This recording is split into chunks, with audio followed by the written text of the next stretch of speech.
Rana Pratap school ते मो गच्छ मो जीवन कार्यक्रम बरगढ़ ब्लॉक राणा प्रताप स्कूल चे विद्यालय इको क्लब आनुकूल्य वृक्षारोपण कार्यक्रम अवसर में परिवेश सुरक्षा पई छात्र छात्री मानक पई मो गच्छ मो जीवन कार्यक्रम अनुष्ठित हो जाइछे।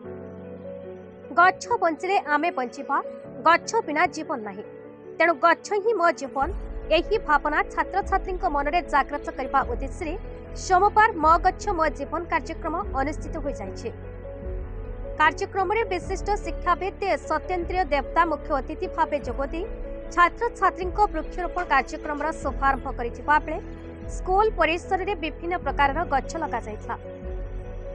इको क्लब भारप्राप्त शिक्षक गोपबंधु पुरोहित प्रत्यक्ष तत्वावधान में अनुष्ठित यह कार्यक्रम में छात्र छात्री माने किछि नुआ गच्छ लगाइथिबा बेले आगरु लगा जाइथिबा गच्छ गुड़िकर जत्न पई 10म श्रेणी प्रति छात्र छात्री को गोटे लेखाएं वृक्ष को पोष्य वृक्ष भाव दायित्व अर्पण करते। कार्यक्रम में विद्यालय प्रधान शिक्षक सुदीप कुमार राठौर समेत समस्त शिक्षक शिक्षयित्री उपस्थित थे।